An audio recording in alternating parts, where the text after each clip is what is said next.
Mayor పీఠం పైన తీవ్రమైన ఉత్కంఠ కొనసాగుతోంది. కరీంనగర్లో బీఆర్ఎస్ కాంగ్రెస్ ఒక్కటైపోయి మేయర్ పీఠాన్ని దక్కించుకోబోతున్నాయా? మేయర్ పీఠం బీజేపీకి దక్కకుండా రెండు పార్టీలు వ్యూహాలు రచిస్తున్నాయా? రేపు ఉదయం 10 గంటలకు తెలిసే అవకాశం ఉంది. మీకు ఒక ఈక్వేషన్ చెప్తాను. ఇక్కడ కరీంనగర్ మేయర్ పీఠాన్ని దక్కించుకోవాలంటే మినిమం మ్యాజిక్ ఫిగర్ వచ్చేసి 34 స్థానాలు. 34 స్థానాలు ఉంటే ఆ మ్యాజిక్ ఫిగర్తో మేయర్ పీఠాన్ని దక్కించుకోవడానికి అవకాశం ఉంటుంది. 66 డివిజన్లో ఎన్నికలు జరిగితే అక్కడ బీజేపీ గెలిచింది 30, బీఆర్ఎస్ గెలుపొందింది 9, కాంగ్రెస్ పార్టీ గెలుపొందింది 14, ఎంఐఎం 3, ఇండిపెండెంట్లు 8. సో ఇండిపెండెంట్ 8తో పాటుగా ఆల్ ఇండియా ఫార్వర్డ్ బ్లాక్ కూడా ఇక్కడ 2 స్థానాల్లో గెలుపొందింది. సో మొత్తంగా 66 సంబంధించిన డివిజన్ల రిజల్ట్ ఇది. సో ఇప్పుడు ఇక్కడ క్వారం అంటే 2/3, 66 మందిలో తప్పకుండా 44 మంది అక్కడ హాజరయ్యి అక్కడ మేయర్ ఎన్నిక జరుగుతుంది, లేదనంటే ఆ ఎన్నిక జరగదు. సో ఇక్కడ బీజేపీకి ఆ ఎక్సఫిషియోతో కలుపుకొని వాళ్ళకున్నటువంటి సంఖ్య 31 మాత్రమే.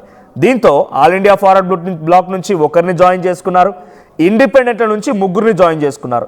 మొత్తంగా వాళ్ళకు వచ్చిన సంఖ్య 34 అండ్ బీజేపీతో కలిపి ఎక్సఫిషియో మెంబర్గా ఉన్నటువంటి బండి సంజయ్తో కలిపి అక్కడ 35 చేరింది. అంటే మ్యాజిక్ ఫిగర్ ఉంది. సో మ్యాజిక్ ఫిగర్ ఉంది. ఈ మ్యాజిక్ ఫిగర్ ఉన్న సమయంలో అయినా కూడా బీజేపీకి దక్కకూడదు.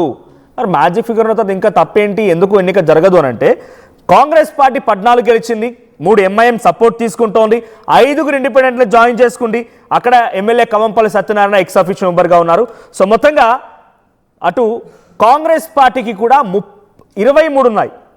14+3 and 5 and 1 more Kavampalli Satyanarayana మొత్తం కలిపి 23 ఉన్నాయి. సో వాళ్ళకి కావాల్సిందంతా ఇంకా వాళ్ళకి అటు ఇటుగా ఇంకా 11 స్థానాలు కావాలి. 34 రీచ్ అవ్వాలి అని అంటే, వాళ్ళు మ్యాజిక్ ఫిగర్ రీచ్ అవ్వాలంటే ఇంకా 11 కావాలి. మరి ఏం చేస్తున్నారంటే ప్రజెంట్ బీఆర్ఎస్ పార్టీ సపోర్ట్ తీసుకునే అవకాశం ఉందంట. 9 మంది బీఆర్ఎస్ సపోర్ట్ తీసుకోబోతున్నారు. దీంతో పాటుగా ఇక్కడ బండి సంజయ్కి చెక్ పెట్టడానికి, బండి సంజయ్కి ఆ పీఠం నుంచి పక్కన పెట్టడానికి బీఆర్ఎస్ పార్టీకి సంబంధించిన ఎమ్మెల్యే గంగుల కమలాకర్ కూడా దాని ఎక్సఫిషియో సపోర్ట్ని కాంగ్రెస్కి ఇవ్వబోతున్నాడట. అంటే కాంగ్రెస్ కానీ డైరెక్ట్ ఇచ్చడమేం కాదు, బట్ వాళ్ళకు అండర్స్టాండింగ్ నేపథ్యంలో అది స్టేట్ లెవెల్లో లేదా నేషనల్ లెవెల్లో కాదు, కేవలం తాత్కాలికంగా అక్కడి కార్పొరేషన్ వరకు మాత్రమే. సో గంగుల కమలాకర్ కూడా సపోర్ట్ ఇవ్వాలనేటువంటి ఒక ఆలోచన కూడా, ఆ రకమైన ప్రయత్నం కూడా కాంగ్రెస్ పార్టీ మొదలుపెట్టింది. ఇప్పటి వరకు అయితే కాంగ్రెస్ కూటమిలో కాంగ్రెస్ పార్టీకి సంబంధించి క్యాంపులో 14 మంది కాంగ్రెస్, 5 ఇండిపెండెంట్లు 19 అండ్ 3 సంబంధించి ఇండిపెండెంట్లు ఉన్నారు. ఒక ఆల్ ఇండియా ఫార్వర్డ్ బ్లాక్ కూడా ఇటు తోడైనట్టు తెలుస్తోంది. సో 24 ఉన్నారు వీళ్ళకు కూడా. సో 24 ఉన్నారు. సో ఇటు MLA Gangula Kamalakar and BRS party కనుక కలిస్తే వీళ్ళకు కూడా సేమ్ 34-34తో ఉంది. మరి ఎవరు పీఠాన్ని దక్కించుకుంటారో చూడాలి. యాజ్ ఇట్ ఈస్గా ఇద్దరు సేమ్గా ఉన్న ఆల్ ఇండియా ఫార్వర్డ్ బ్లాక్లో ఇద్దరు గెలిస్తే ఒకరేమో ఆల్ ఇండియా ఫార్వర్డ్ బ్లాక్ నుంచి బీజేపీకి వెళ్తే ఇంకొకరేమో కాంగ్రెస్కి వెళ్ళారు. సో బీఆర్ఎస్ పార్టీ తటస్థంగా ఉంది. బీజేపీకి ఇప్పుడు ఎక్సఫిషియో కలిపి 34, మొత్తంగా 3 ఇండిపెండెంట్లు, ఒక ఆల్ ఇండియా ఫార్వర్డ్ బ్లాక్తో కలిపి 35 అండ్ 36 వస్తూ ఉన్నాయి. వాళ్ళకి మ్యాజిక్ ఫిగర్ ఉంది, కానీ ఇక్కడ సిచ్యువేషన్ లేదు. కారణం ఏంటంటే దాన్ని అడ్డుకోవడానికి, లేకపోతే ఆ డేట్ని మళ్ళీ పోస్ట్పోన్ చేయడానికి క్వారం లేకుండా 2/3 ఆఫ్ మెంబర్స్ పార్టిసిపేషన్ ప్రజెన్స్ లేకుండా మేయర్ ఎన్నిక జరగదు. కాబట్టి రేపు ఈ కాంగ్రెస్ పార్టీ వ్యూహరచన ఏంటంటే ఎవ్వరం కూడా మేయర్ ఎన్నికకు వెళ్ళం. 44 మంది కావాల్సిందే.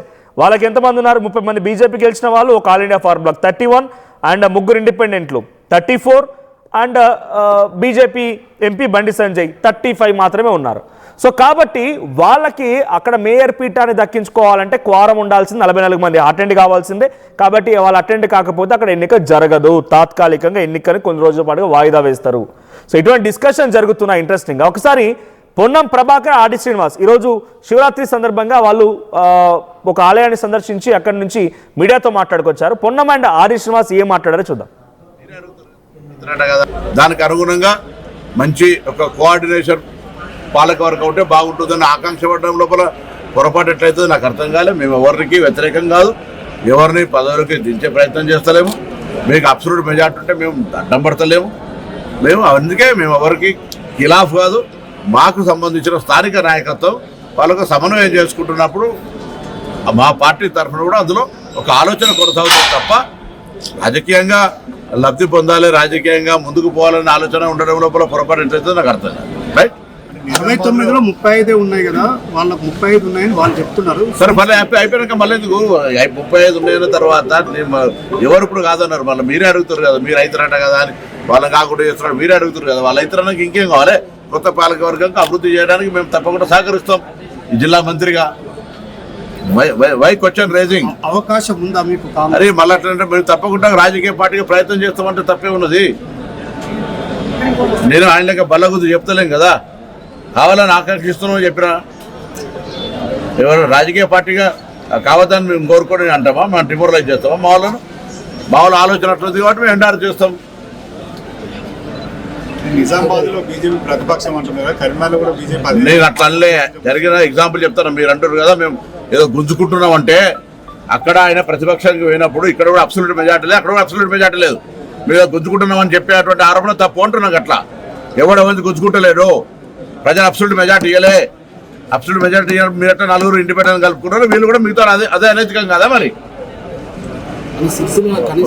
ఒక నిమిషం దాన్ని ఒకటి మాట్లాడుతూ వాళ్ళు అంటే బీఆర్ఎస్ తో కలిసిపోతున్నారా ఇక్కడ కరీంనగర్? నేను అవన్నీ ఏం చెప్పాను, అందుకని ఏమవుతుందో కూడా నాకు తెలియదు, ఏమవుతుందో కూడా తెలియదు. కానీ ఎవరిని నిందించడం తప్పని ముచ్చట చెప్పే ప్రయత్నం. మేము నిజంగానే అందరం కలిసి మేము ఆయన కాకుండా చేస్తూ మేము అవుతున్నామని కూడా చెప్తలేను. నేను I'm not endorsing that, but political పార్టీగా ఏదైనా జరగడానికి అవకాశం ఉందని చెప్తా ఉన్నా. మీరు అబ్సల్యూట్ మెజార్టీ లేదు, నిజామాబాద్ లాగా ఆయన అట్లా పోతాడు, ఇక్కడ మీరు తను అబ్సల్యూట్ మెజార్టీ ఉన్నాడు, మీరే జెండా ఎగరేస్తున్నారు, మీరే జెండాలు చూపెట్టినరు. ఇలా మళ్ళీ అదేదో రాకుండా ఉంటుంటే మాత్రం వెంటనే ఇంకోరు బ్లేమ్ చేసే ప్రయత్నం ఎందుకు అని అడుగుతున్నా. వీళ్ళు ఎవరు బ్లేమ్ చేయదలుచుకున్నారు? ఎవరు బ్లేమ్ కావాలి? ఇప్పుడు గెలిచిన కార్పొరేటర్ల అభిప్రాయం, ఆయా రాజకీయ పార్టీలు వాళ్ళ అభిప్రాయాలకు ఎండార్ చేస్తారు. ఇది పొరపాటు కాదు. నేను అడుగుతున్న ఒకటే మాట, మీరు అపవిత్ర పొత్తు అంటున్నారు కదా. అరే నేను అందుకే చెప్తున్నా కదా, మీ పార్టీలు చేరితే పునీతము, వేరే పార్టీలు చేస్తే అపవిత్రమైతే ఎట్లయితుందో నాకు అర్థం కాలే. అది భవిష్యత్ వాషింగ్ నిర్మా పౌడర్ వేసుకున్నట్టు అయితే అలా దాంట్లో పోతే. అందుకే దాని గురించి చర్చ కాదు. 16 తారీఖున ఏమైతే చూద్దాం. మేము రాజకీయ పార్టీగా కావాలని కోరుకుంటాం, ఆయన ఒక రాజకీయ పార్టీగా స్థానిక ఎంపీగా కావాలని కోరుకుంటాడు. అందరు క్యాంపులు అసలు మీకు తెలుసా, ఎన్నిక కాగానే సూర్యాపేటలో లేనే మెజార్టీ క్యాంపుకి వెళ్ళరు, చాలా క్యాంపులకు వెళ్ళారు. క్యాంప్ అనేటువంటిది ఈయన కొత్తగానే ఇప్పుడే కరీంనగర్లో తీసుకొచ్చినట్టు ఎందుకు లెక్క. క్యాంప్ అనేది సార్ ప్రతి మున్సిపల్ ఎన్నికలు జరుగుతుందా, కొత్తగా జరుగుతుంది. ఇవాళ వేమల శ్రీనివాస్ గారు కూడా క్యాంపు తీసుకుపోయారు. ప్రజా తీర్పును గౌరవించడము, బరాబర్ ప్రజా తీర్పును గౌరవిస్తాము. ప్రజా తీర్పు గెలిచిన కార్పొరేటర్ల అభిప్రాయం ప్రకారం. రైట్, ఇది కరీంనగర్ విషయంలో మంత్రి పొన్నం ప్రభాకర్ మాట్లాడుతున్న మాట. రాజకీయ పార్టీగా మేము కూడా ఆశిస్తాము, మేము కూడా ఏర్పాటు చేయడానికి ప్రయత్నం చేస్తాం అంటే రాజకీయాలు చేస్తాం అంటున్నారు ఆయన. మేము బలవంతం పెట్టం, ఎవరిని ఏ రకంగా ప్రోద్బలానికి గురి చేయం. అటు నిజామాబాద్లో పూర్తి స్థాయి మెజారిటీ రాలేదు కాబట్టి మేము ప్రతిపక్షంగానే ఉంటామని ప్రకటించిన చోట అక్కడ ప్రతిపక్షంగా ఉన్నారు. మరి ఇక్కడ కూడా సంపూర్ణ మెజారిటీ రాలేదు కదా, మరి వాళ్ళు ఎట్లా ఏర్పాటు చేస్తారు? మేము కూడా రాజకీయంగా మా ప్రయత్నం మేము చేస్తామనేటువంటి మాటని పొన్నం ప్రభాకర్ చెప్తున్నప్పుడు అర్థమవుతోంది. సో మేము ఎవరిని ప్రోద్బలం చేయం, ఎవరిని బలవంతం పెట్టం, ఎవరిని మేము వాళ్ళని లాక్కునే ప్రయత్నం చేయం. బూచి చూపెట్టించే ప్రయత్నం చేయకండి, మిమ్మల్ని ఎవరు ఇబ్బంది పెట్టలేదు, ఎండోర్స్ చేయడం లేదు. ఇక్కడ మేము చేసేదంతా ఒకటే, మా పని మేము చేసుకుంటున్నాం అంటున్నాడు ఆయన. అంటే ఇక్కడ నేను చెప్తున్నట్టు ఒకటే టెక్నికల్ అంశాన్ని కాంగ్రెస్ పార్టీ ముందు తీసుకెళ్లాలనుకుంటోంది. క్వారం ఉంటేనే, అంటే మినిమం 66 మంది అభ్యర్థులు గెలిచారు కాబట్టి 66 మంది అక్కడలో మినిమం 2/3 ప్రెజెన్స్ ఉంటేనే, ఆ హాల్లో అటెండెన్స్ ఉంటేనే ఎన్నికను ముందుకు తీసుకెళ్తారు. 2/3 అంటే 44 మంది 100% అక్కడ హాజరు కావాల్సిందే. ఆ సిచ్యువేషన్ లేదు కాబట్టి ఎన్నికని కొత్త వాయిదా వేసే అవకాశం ఉంది. ఎగ్జాక్ట్ ఇప్పుడు కాంగ్రెస్ పార్టీ ప్రభుత్వం అదే చేయబోతోంది. క్వారం లేకుండా చేసేటువంటి విధంగా, ఎందుకంటే అటు 34 మంది వాళ్ళకు ఉన్నారు కాబట్టి, so 30 plus almost 4 and ex officio కలిపి 35 వాళ్ళకి క్వారం లేదు కాబట్టి క్వారం ఉంటేనే ఎన్నిక జరుగుద్ది, లేదంటే జరగదు. క్వారం లేకుండా చేయడంలో భాగంగానే ఇప్పుడు చేయబోతున్నారు. కొంత ఆలస్యం అయితే ఎవరినైనా మారొచ్చు, ఆ ఇండిపెండెంట్ లీడర్ మళ్ళీ కాంగ్రెస్లోకి రావచ్చు, ఆల్ ఇండియా ఫార్వర్డ్ బ్లాక్ చేరిన వ్యక్తి కాంగ్రెస్లోకి రావచ్చు, లేదు బీఆర్ఎస్ పార్టీకి సంబంధించిన వ్యక్తులు జాయిన్ అవ్వచ్చు. ఏదైనా ఒక గిమ్మిక్కు జరిగి ఆ పీఠాన్ని దక్కించుకోవాలని ఒక ఆలోచన కాంగ్రెస్ పార్టీ చేస్తోంది. డైరెక్ట్గా లైవ్కి వెళ్దాం. ప్రతినిధి చంద్రశేఖర్ ఉన్నారు సిద్ధంగా. చంద్రశేఖర్, కరీంనగర్లో చాలా ఆసక్తి భరితమైనటువంటి ఒక ఉత్కంఠ రేపటి అంశం కొనసాగుతోంది. మేయర్ పీఠాన్ని కాంగ్రెస్ దక్కించుకోవడం కోసం 14 స్థానాలు ఉన్నా కూడా దక్కించుకోవడం కోసం చాలా తీవ్రంగా ప్రయత్నం చేస్తోంది. గతంలో 13 ఉన్నప్పుడే మేము మేయర్ పీఠం దక్కించుకున్నాం, ఇప్పుడు ఎంత అన్నట్టుగా పొన్నం ప్రభాకర్ మాట్లాడుతున్నారు. 14 అండ్ ఆల్మోస్ట్ ఆల్ 5 ఇండిపెండెంట్ చేరారు, 19కి చేరింది ఆ సంఖ్య. తర్వాత ఒక ఎమ్మెల్యే ఉన్నారు, 3 ఎంఐఎం ఉంది. సో అటు ఇటుగా ఇండివిజువల్ కాంగ్రెస్ 14 + 3 17 అండ్ 18 23 ఉన్నారు వాళ్ళకి సంఖ్య.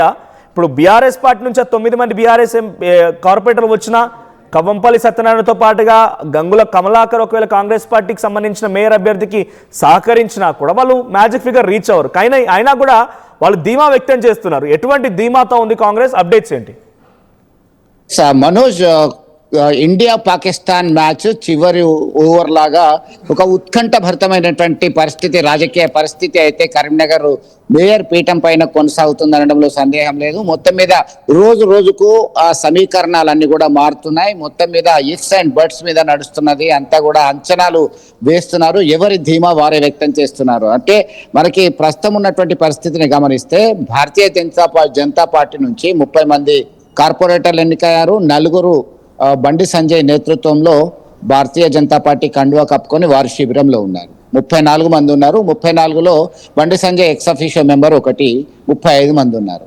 అయితే ఓవరాల్ గా టార్గెట్ బండి సంజయ్ కరీంనగర్ గడ్డ మీద కరీంనగర్ మేయర్ పీఠం బీజేపీకి అప్పగిస్తే మనకి పెద్దగా ప్రయోజనం ఏముండదు, కొరకరాని కొయ్యగా ఇప్పటికే తయారాడు అనేటువంటి కోణంలో అందరూ కూడా టార్గెట్ బండి సంజయ్ అనేటువంటి కోణంలో పావులు కలుపుతున్నారు. మాకు మెజారిటీ మార్క్ ఉంది, మేమంతా కూడా ఫామ్ చేస్తామని కాంగ్రెస్ పార్టీ వర్గాలకు సంబంధించినటువంటి నేతలు, మనం ఉదయమే దక్షిణ కాశీగా పేరొందినటువంటి వేములవాడ రాజన్న ఆలయంలో ప్రత్యేక పూజలు చేసిన తర్వాత మంత్రి పొన్నం ప్రభాకర్, ప్రభుత్వ విప్ ఆది శ్రీనివాస్ ఇద్దరు కలిసి మీడియాతోనే మాట్లాడడం జరిగింది. ఏదైనా జరగవచ్చు, మేము రాజకీయాలు చేస్తాము అంటే దాన్ని బట్టే మనం అర్థం చేసుకోవచ్చు, ఇంకా గేమ్ ఈజ్ నాట్ ఓవర్ అనేటువంటి కోణంలో స్కెచెస్ వేస్తూనే ఉన్నారు. అంటే మొత్తం మంది కలిసినా కానీ వాళ్ళ సంఖ్యాబలము 34 మాత్రమే అవుతుంది ఎక్స్ అఫీషియో మెంబర్స్తో కలిస్తే.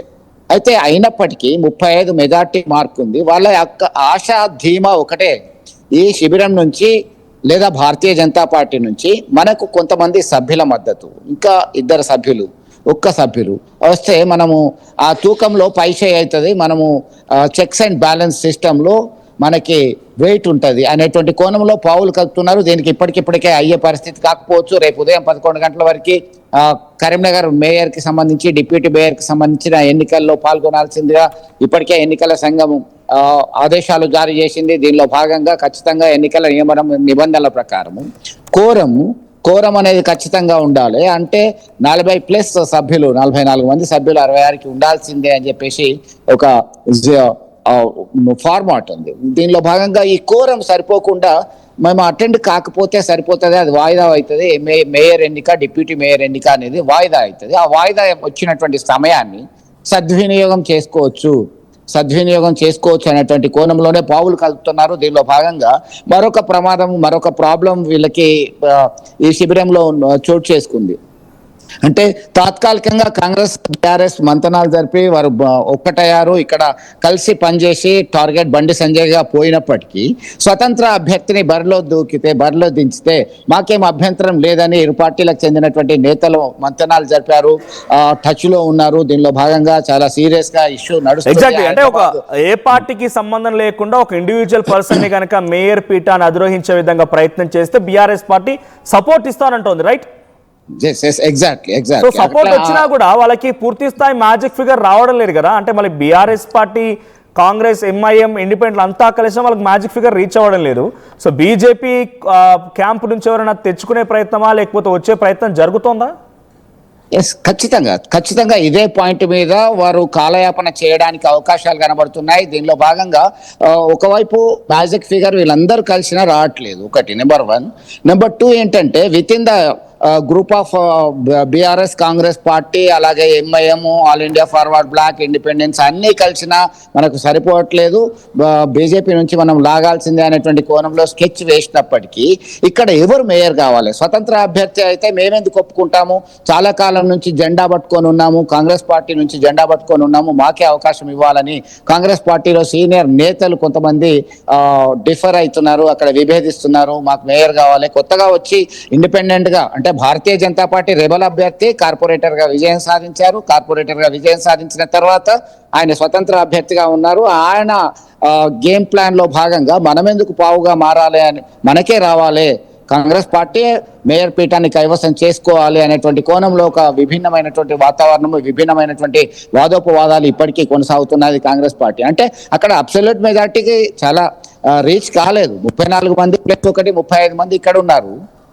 ఆ శిబిరంకి వచ్చేసరికి మొత్తం కలిసినా కానీ మ్యాజిక్ ఫిగర్ దాటలేకపోతుంది. అయినప్పటికీ ఇక ఈ స్కెచ్ ఇట్లా నడుస్తుండగానే, ఈ ప్లాన్ ఇట్లా నడుస్తుండగానే ఇక్కడ డిఫరెన్సెస్ కనబడుతున్నాయి. ఒకవేళ కాంగ్రెస్ పార్టీ నేతలని సముదాయించి ఆయన మన పార్టీకి చేరుతారు ఆ తర్వాత అనేటువంటి కోణంలో కన్విన్స్ చేసిన తర్వాత బీజేపీ శిబిరం నుంచి మనకు ఒక్కరిద్దరిని లాగుదాం అనేటువంటి ప్రయత్నం చేస్తున్నటువంటి పరిస్థితి. దానికి సంబంధించి మరింత టైం బీయింగ్ లో మనకి మంతనాలు జరపడానికి అవకాశాలు కనబడతాయి. ఇటువైపు మొగ్గు చూపితే మనమే మేయర్ పీఠం దక్కించుకోవచ్చు. ఖచ్చితంగా ఏదేమైనా సరే మనం కరీంనగర్ మేయర్ పీఠం దక్కించుకోవాలని చెప్పేసి హుకుం జారీ చేశారు కాంగ్రెస్ పార్టీ హైకమాండ్. దీనిలో భాగంగానే మరొక వైపు బీఆర్ఎస్ సైతం అదే పంతాతో ఉంది అన్నట్టుగా సమాచారం అందుతుంది. దీనిలో భాగంగా ఎవరి ప్లాన్స్ వాళ్ళ దగ్గర ఉన్నాయి. మనసు ఖచ్చితంగా బీఆర్ఎస్ కు సంబంధించినటువంటి నేతలనే 3-4 మాతో టచ్ లో ఉన్నారు. 40 మంది వరకు మాకు టార్గెట్ రీచ్ అవుతుంది, మేము బిందాస్ గా మేయర్ పీఠం దక్కించుకుంటామని చెప్పేసి బండి సంజయ్ వర్గం ధీమాతో ఉన్నటువంటి పరిస్థితి ఒకవైపు కనబడితే, మరొక వైపు అధికారంలో ఉన్నది మేమే, మేయర్ ఎన్నికలను సైతం వాయిదా వేయడానికి కసరత్తు చేస్తున్నాం. దీనిలో భాగంగా మాకు చాలా అవకాశాలు మెండుగా ఉన్నాయి, అధికార పార్టీ రాష్ట్రంలో మేమే కాబట్టి అనే కోణంలో మీరు ఆలోచనలు చేస్తున్నారు. మొత్తం మీద నువ్వా నేనా కరీంనగర్ మేయర్ పీఠం మీద కూర్చునేది అనేటువంటి కోణంలో అయితే ఒక రసవత్తరమైన చర్చ కొనసాగుతుంది. Manoj, right, thank you Chandrashekar. So మొత్తంగా కరీంనగర్ మేయర్ పీఠం పైన రసవత్తరమైనటువంటి ఒక ఉత్కంఠభరితమైనటువంటి చర్చ అయితే సాగుతోంది. పూర్తి స్థాయి మెజారిటీ ఎవరికీ రావడం లేదు. ఒకవేళ క్వారం లేకపోతే అక్కడ ఎన్నిక కూడా జరగదు. రేపు ఉదయం 11 గంటలకి అక్కడ మేయర్ పీఠానికి సంబంధించి ఎవరు దక్కించుకోబోతున్నారు, అసలు మేయర్ రేపు ఎన్నిక జరుగుతుందా లేదా అని చూడాలి. సో మళ్ళీ మీకు రిపీట్ చేస్తాను, బీజేపీ 30 గెలిచింది, బీఆర్ఎస్ పార్టీ 9 గెలిచింది, ఇక్కడ ఎంఐఎం 3, కాంగ్రెస్ 14, ఇండిపెండెంట్లు 8, All India forward Bloc 2. So ఇప్పటికీ ఆల్ ఇండియా ఫార్వర్డ్ బ్లాక్ నుంచి ఒకరు బీజేపీలోకి చేరారు, ఒక ఇండిపెండెంట్ చేరారు, 2 ఇండిపెండెంట్, మొత్తంగా 3 ఇండిపెండెంట్లు, ఒక ఆల్ ఇండియా ఫార్వర్డ్ బ్లాక్ కలిపి వాళ్ళకి ఇండివిజువల్గా 35 చేరింది. సో 34 చేరింది వాళ్ళ సంఖ్య, ఎక్సాఫిషియోతో కలిపి 35. ఇటు కాంగ్రెస్ పార్టీ 14 గెలిచిన, ఎంఐఎం 3 వాళ్ళు సపోర్ట్ ఇవ్వడానికి సిద్ధంగా ఉన్నారు, 17, 5 ఇండిపెండెంట్లు, మొత్తం కలిపి వాళ్ళకున్న సంఖ్య 22. సో 22కు సంబంధించి వాళ్ళు ఉండగా కవంపల్లి సత్యనారాయణతో కలిపి 23 ఎక్సాఫిషియో. అటు బీఆర్ఎస్ పార్టీ కనుక సపోర్ట్ ఇస్తే వాళ్ళు కొంత 34కు రీచ్ అవ్వచ్చు.